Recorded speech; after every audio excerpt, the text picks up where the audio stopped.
Ó Mãe Santíssima, intercedei por nós para que possamos bem compreender os ensinamentos de vosso Divino Filho, nosso Senhor e Salvador Jesus Cristo, e as explicações dos pais da Igreja. Ó Virgem Imaculada, ofereço-vos este trabalho e peço que abençoais aqueles que o ouvirem, e que seja para a maior honra e glória de Deus. Amém. Senhor onipotente, purificai o meu coração e os meus lábios. Vós, que purificastes os lábios do profeta Isaías com carvão em brasa, e dignai-vos, por tal modo, purificar-me com a vossa misericórdia, para que possa dignamente anunciar o vosso santo Evangelho. Por Jesus Cristo nosso Senhor. Amém. Senhor, abençoai-me. Que o Senhor resida no meu coração e nos meus lábios, para que anuncie digna e convenientemente o seu Evangelho. Amém. Evangelho de Nosso Senhor Jesus Cristo, segundo São Marcos. Herodes e Jesus. O rei Herodes ouviu falar de Jesus. Com efeito, seu nome se tornara célebre e diziam: João Batista foi ressuscitado dos mortos e por isso os poderes operam através dele. Já outros diziam: é Elias, e outros ainda: é um profeta como os antigos profetas. Herodes, ouvindo essas coisas, dizia: é João que eu mandei decapitar que ressuscitou. Execução de João Batista. Herodes, com efeito, mandara prender João e acorrentá-lo no cárcere, por causa de Herodíades, a mulher de seu irmão Filipe, pois ele a desposara, e na ocasião João dissera a Herodes: não te é lícito possuir a mulher de teu irmão. Herodíades então se voltou contra ele e queria matá-lo, mas não podia, pois Herodes tinha medo de João, e sabendo que era homem justo e santo, o protegia. E quando o ouvia, ficava muito confuso e o escutava com prazer.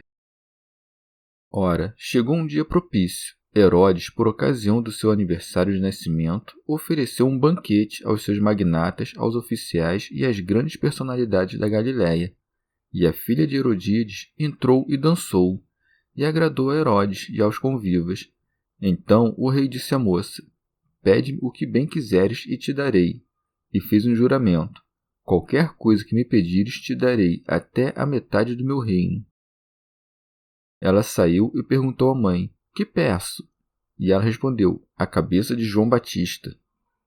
Voltando logo apressadamente à presença do rei, fez o pedido: quero que agora mesmo me deis num prato a cabeça de João Batista. O rei ficou profundamente triste, mas, por causa do juramento que fizera e dos convivas, não quis deixar de atendê-la. E imediatamente o rei enviou um executor com ordens de trazer a cabeça de João. E saindo, ele o decapitou na prisão, e trouxe a sua cabeça num prato, deu-a à moça e esta a entregou à sua mãe. Os discípulos de João souberam disso, foram lá, pegaram o corpo e o colocaram num túmulo. Comentários dos Pais da Igreja. Comentário de São Tomás de Aquino em forma de glosa. Depois da pregação dos discípulos de Cristo e da operação dos milagres, convenientemente o evangelista fala em seguida sobre a notícia que se levantava entre o povo. Por isso diz: o rei Herodes ouviu falar de Jesus. Pseudo Crisóstomo. Este Herodes era filho do primeiro Herodes, sob o qual José levara Jesus ao Egito. Já Mateus chama-o de tetrarca e Lucas designa-o como governante da quarta parte do reino de seu pai, pois, depois da morte deste último, os romanos dividiram o reino em 4 partes. Marcos, por seu turno, chama-o de rei, ou à maneira de seu pai, ou porque aqui isto lhe parecia conveniente. Pseudo Jerônimo. Segue-se, seu nome se tornara célebre. Com efeito, não é lícito esconder a candeia sob o alqueire. E diziam, isto é, alguns da multidão: João Batista foi ressuscitado dos mortos, e por isso os poderes operam através dele. São Beda. Aqui aprendemos quão grande era a inveja dos judeus. Com efeito, eis que criam, sem que houvesse testemunhas, que João, de quem se disse que não fez nenhum milagre, pôde ressuscitar dos mortos. Quanto a Jesus, que fora aprovado por Deus com poderes e sinais, ele cuja ressurreição pregam os anjos, apóstolos e as mulheres, os mesmos judeus preferiram crer que não ressuscitara, mas que fora furtivamente retirado do sepulcro. Quanto a dizerem que João havia ressuscitado dos mortos e por isso o poder de fazer milagres operava nele, compreenderam corretamente a força da ressurreição, pois os santos terão maior poder quando tiverem ressuscitado dos mortos do que quando ainda suportavam o peso da fraqueza da carne. Segue-se. Já outros diziam, é Elias. Teofilacto Diócrida. Pois João deitava abaixo muitos homens quando dizia, raça de víboras. Segue-se. E outros ainda, é um profeta como os antigos profetas. Pseudo Crisóstomo. A mim parece falar daquele profeta de quem disse Moisés, Deus vos suscitará dentre vossos irmãos um profeta. E eu disse de modo correto. Mas uma vez que temiam dizer de modo manifesto, este é o Cristo, valiam-se dos termos de Moisés, escondendo esta suposição pelo temor daqueles que estavam no comando. Segue-se. Herodes, ouvindo essas coisas, dizia, é João que eu mandei decapitar que ressuscitou. Herodes diz isso de modo expresso, por ironia. Teofilacto Diócrida. Ou de outro modo, sabendo Herodes que matara João sem causa, pois era um justo, cria que ele havia ressuscitado dos mortos e que pela ressurreição recebera o poder de fazer milagres. Santo Agostinho. Mas com estas palavras, Lucas comprova o que diz Marcos, pelo menos ao afirmar que outros, não Herodes, disseram que João havia ressuscitado. Mas Lucas falou de um Herodes hesitante, e assim relatou suas palavras. Eu mandei degolar João.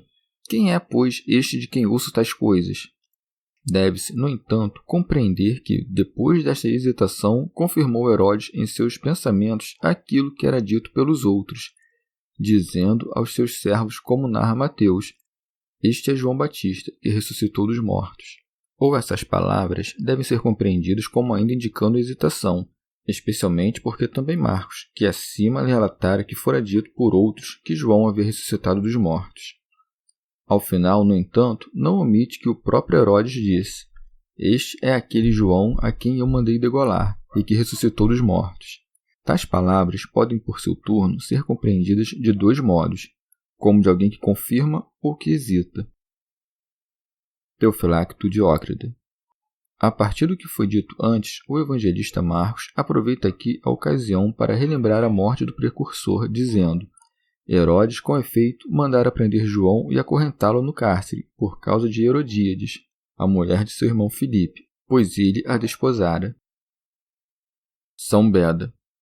Conta uma antiga história que Filipe, irmão deste Herodes e filho de Herodes maior, sob o qual o Senhor fugiu para o Egito, casou-se com Herodíades, filha do rei Aretas, e que, em seguida, seu sogro, por exortação de alguns contra as inimizades do genro, tomou de volta sua filha e, para a dor do primeiro marido, casou-a com Herodes, inimigo dele. Por isso João Batista repreendeu Herodes e Herodíades, pois contraíram núpcias ilícitas, não sendo permitido casar-se com a esposa do irmão enquanto este ainda vivia. Teofilacto Diócrida. Outros dizem que Filipe, tendo morrido, tinha deixado uma filha, razão pela qual Herodes não devia casar-se com a esposa do irmão mesmo morto. A lei, com efeito, ordenava que o irmão deveria casar-se com a esposa do outro quando o defunto não tivesse deixado filhos. Mas Filipe tinha uma filha, razão pela qual o casamento era um crime. Segue-se. Herodíades então se voltou contra ele e queria matá-lo, mas não podia. São Beda. Herodíades, com efeito, temia que Herodes em algum momento se arrependesse ou se tornasse amigo de Filipe, seu irmão, e repudiando-a, dissolvesse o casamento ilícito. Segue-se. Pois Herodes tinha medo de João e, sabendo que era homem justo e santo, o protegia. Comentário de São Tomás de Aquino em forma de glosa. Herodes temia-o com reverência, pois sabia que era justo diante dos homens e santo diante de Deus, e protegia-o para que não fosse morto por Herodíades. E quando o ouvia, ficava muito perplexo, pois julgava que ele falava pelo Espírito de Deus, e ouvia-o de boa vontade, pois considerava úteis as coisas que dizia. Teofilacto Diócrida. Vê, pois, quanto faz a fúria da concupiscência, pois Herodes, mesmo tendo tão grande reverência e temor por João, delas se esqueceu para se entregar à fornicação. Remígio de Auxerre. Com efeito, a vontade libidinosa o coagiu a lançar as mãos sobre aquele que sabia ser justo e santo, e com isso se dá a compreender que a prática de um pecado menor conduz a de um maior, segundo aquelas palavras do Apocalipse. Aquele que é impuro, continue na impureza. Segue-se. Ora, chegou um dia propício. Herodes, por ocasião de seu aniversário de nascimento, ofereceu um banquete aos seus magnatas, aos oficiais e às grandes personalidades da Galiléia. São Beda. Lemos que entre os mortais, somente Herodes e o faraó celebraram o aniversário de seu nascimento com alegrias festivas, mas ambos os reis, com o funesto presságio, mancharam as festas com sangue. Com efeito, Herodes, com tanto maior impiedade quanto era santo e inocente o doutor da verdade que matou, e isto por conta de uma promessa e do pedido de uma dançarina. Segue-se. E a filha de Herodíades entrou e dançou, e agradou a Herodes e aos convivas. Então o rei disse à moça: Pede-me o que bem quiseres, e te darei. Teofilacto Diócrida. Pois, enquanto se dá o banquete, Satanás dança pela menina e realiza-se um juramento criminoso. Segue-se. E fez um juramento: qualquer coisa que me pedires te darei, até a metade do meu reino. São Beda. Ele não se justifica do homicídio pelo juramento, pois talvez tenha jurado precisamente para encontrar ocasião de matá-lo. E, se ela tivesse pedido a morte do pai ou da mãe de Herodes, ele de maneira nenhuma tê-la-ia concedido. Segue-se. Ela saiu e perguntou à mãe: Que peço? E ela respondeu: A cabeça de João Batista. Como digna recompensa de uma dança, pede-se a digna recompensa de sangue. Segue-se.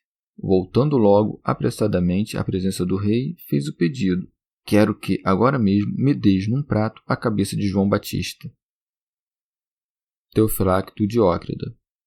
A mulher maligna imediatamente pede que se lhe dê a cabeça de João, isto é, naquele exato momento, pois temia que Herodes recuperasse a razão. Segue-se.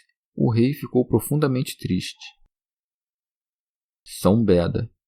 É costume das Escrituras que o historiador assim narre as opiniões de muitos, isto é, de que maneira um certo fato era, naquele tempo, julgado por todos. Assim como também José é chamado pela própria Maria de pai de Jesus, do mesmo modo, disse aqui que Herodes se entristeceu, pois os convivas assim pensaram. Com efeito, o dissimulador mostrou no rosto tristeza, enquanto se alegrava na alma. E ele justifica o crime com o juramento, de modo que, sob ensejo de piedade, se fizesse ímpio. Por isso se segue. Mas, por causa do juramento que fizera e dos convivas, não quis deixar de atendê-la. Teofilacto Diócrida. Herodes, pois, não estando senhor de si, mas cheio de deleite, cumpriu o juramento e matou o justo. Era, no entanto, mais conveniente, nesse caso, jurar em falso e não ter praticado tão grande crime. São Beda. Quanto a ter acrescentado por causa também dos convivas, Herodes queria que todos fossem cúmplices de seu crime, de modo que, num banquete luxuoso e impuro, fosse oferecido um festim sangrento. Por isso se segue. Imediatamente, o rei enviou um executor com ordens de trazer a cabeça de João. Teofilacto Diócrida. O carrasco é um algoz a quem se ordena a execução de homens. São Beda. Mas Herodes não se envergonhou de trazer a cabeça do homem morto diante dos convivas. Não lemos, no entanto, que o faraó tenha cometido nenhuma loucura desse tipo. De qualquer modo, por ambos os exemplos, prova-se que nos é mais útil trazer com maior frequência à memória o dia de nossa morte, temendo e agindo de modo casto, que celebrar, cometendo excessos, o aniversário de nosso nascimento. Pois o homem nasce no mundo para os trabalhos, e os eleitos atravessam o mundo pela morte em direção ao repouso. Segue-se. E saindo, ele o decapitou na prisão, e trouxe a sua cabeça num prato, deu-a à moça, e esta a entregou à sua mãe. São Gregório Magno.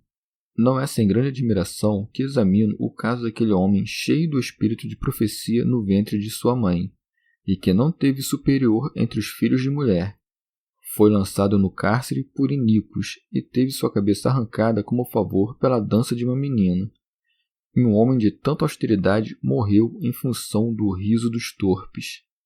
Acaso cremos que houve algo em sua vida que merecesse uma morte assim desprezível? Mas, quando pecou até mesmo ao alimentar-se aquele que só comia gafanhotos e mel silvestre?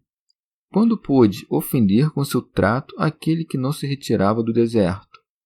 Por que o Deus onipotente neste mundo despreza de modo tão severo aqueles que, de modo tão sublime, elegeu antes dos séculos? Por nada senão por isso que é evidente a piedade dos fiéis. Ele os oprime nas coisas pequenas, porque vê de que modo irá premiá-lo nas grandes, e, exteriormente, atira-os até o desprezo, pois, interiormente, os conduz até aquilo que é incompreensível. Disto, pois, concluímos o que sofrerão aqueles que Deus condenar, se aqui assim atormenta os que ama. Segue-se. Os discípulos de João souberam disso, foram lá, pegaram o corpo e o colocaram num túmulo. São Beda. Flávio Joséfo narra que João, uma vez acorrentado, foi conduzido à aldeia de Maqueronte, e que lá foi decapitado. Já a história eclesiástica narra que foi sepultado na cidade de Sebaste, na Palestina, que outrora se chamava Samaria. A degola de João insinua a diminuição de sua fama, pois o povo pensava que ele era o Cristo, assim como a elevação do Salvador numa cruz designava o avanço da fé, pois também ele que, antes era considerado pelo povo como um profeta, foi reconhecido por todos os fiéis como o Filho de Deus. É por isso que João, cuja reputação deveria diminuir, nasceu quando a luz do dia começa a tornar-se menor. Já o Senhor nasceu na época do ano em que o dia começa a aumentar. Teofilacto Diócrida. Já em sentido místico, Herodes, que se traduz como aquele que é de pele, é o povo dos judeus, que tinha uma esposa, isto é, a Glória Vã, cuja filha dança e se revolve ainda agora entre os judeus, o que significa a falsa compreensão das Escrituras. E com efeito, decapitaram João, isto é, a palavra profética, e possuem-na sem o Cristo, que é a sua cabeça. Pseudo-Jerônimo. Ou, de outro modo, a cabeça da lei, que é Cristo, é arrancada de seu corpo próprio, isto é, do povo judaico, e dada à menina estrangeira, isto é, à Igreja Romana, e a menina a dá à sua mãe adúltera, isto é, à sinagoga, que ao final há de crer. O corpo de João é sepultado, a cabeça é colocada num prato. A letra sepultada é coberta, o espírito é honrado e recebido no altar. Chegamos ao fim de mais um dia de comentários da Catena Áurea. Muito obrigado por ficarem até aqui, que Nossa Senhora derrame suas graças sobre nós e até amanhã.